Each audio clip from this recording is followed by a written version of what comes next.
D'abord, je dois remercier son Excellence le Président de la République de la décision majeure qu'il a prise, avec les chefs religieux aussi, comme Touba, Tuaon, etc., Ndiassène, Mbaïnias, les Layens, qui ont annulé toutes les activités. Même à Ngapro, je pense qu'ils ont annulé l'autre jour, la cérémonie annuelle. Mais en tout cas, nous, ce qui concerne notre commune, on est en guerre, comme tu vous l'avais dit. Normalement, on doit octroyer, on a 202 cases de santé, on doit les octroyer du matériel. De deux, on va aussi accompagner la gendarmerie là-bas pour les sensibiliser. Donc actuellement, on a formé quelques jeunes pour qu'ils parlent à la population, d'éviter les rassemblements dans les mosquées même, on peut le faire, mais aussi gants ou bien des masques. On va essayer de faire ça. Mais pour le moment, ce qu'on est en train de faire, c'est de les octroyer d'eau de javel, des antiseptiques, des lave-mains, tout ça, et du savon. Et aussi des madars. On est en train d'acheter ça aujourd'hui. On a déjà fait un mandat pour ça. Et normalement, l'argent doit sortir aujourd'hui pour acheter tout ce matériel-là avec notre fournisseur. Les rassemblements, même les tiètes, les nguentés, les baptêmes, tout ça aussi, on est en train de les sensibiliser parce qu'il y a le président du conseil communal qui a rassemblé tous les jeunes la semaine dernière pour leur parler de cette, comment dire, comme vous l'appelez, de la guerre. Il a dépassé même le virus, mais il est en pandémie actuellement. Donc nous souhaitons ça aussi. En même temps aussi, on fait des prières.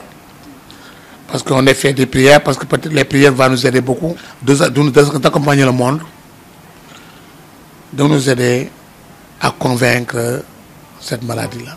Individuellement, ils vont aller parler à la population. Donc ça, c'est important. Parce qu'on ne peut pas aller en groupe parler à la population comme si on évite les rassemblements. Donc j'ai dit aux jeunes d'aller dans le quartier, que le rassemblement, de rester chez eux. Ils peuvent sortir en cas de forte majeure. Bon, ils peuvent aller à travailler aussi, comme moi je suis là à travailler. Mais qu'on évite aussi de donner les mains, qu'on évite aussi de faire des accolades, qu'on évite aussi de se rassembler. Même, je suis même allé que, même, tu sais, en Afrique, on mange en famille. Si on pourrait diminuer ça aussi, ça serait... La maladie, il prend de la vitesse, hein? Parce que la semaine dernière, on était en 1 cas ou 2 cas. Maintenant, je pense qu'on est à 27.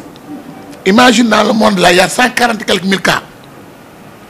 En Iran, avant-hier, on a dit qu'il y a plus de 800 quelques décès. En Italie, la même chose. Le premier pays, la Chine. Même pas un mois. 142 pays, je crois bien. Donc ça, c'est une catastrophe.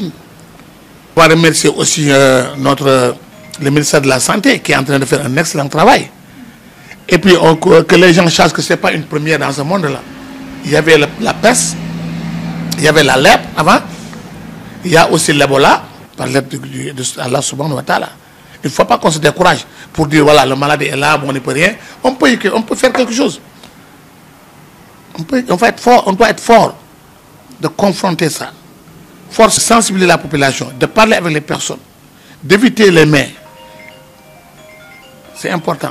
Et aussi, si quelqu'un pense qu'il a la fièvre, il n'a qu'à rester chez lui et appeler le numéro vert qu'on a donné. Faible ou tu te sens malade, il ne faut même pas aller.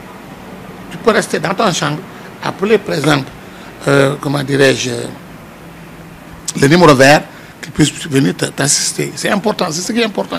On va faire le maximum de sensibiliser notre population. On va sortir des moyens aussi. Donner ça aux structures comme la case de santé. On appelle ça, et en tout cas, nous sommes prêts à accompagner les autres structures comme la santé, comme la gendarmerie, comme le marché public. Ensuite, même les bouchers, on dit que de les octroyer du matériel. D'accord. Tout d'abord, pas seulement à la population sénégalaise, mais au monde entier. Parce que si on panique, on va perdre la guerre. C'est important de ne pas paniquer, de parler à la population, d'éviter les rassemblements. Vous voyez, de parler, de s'aider entre nous. C'est ça ce qui est important.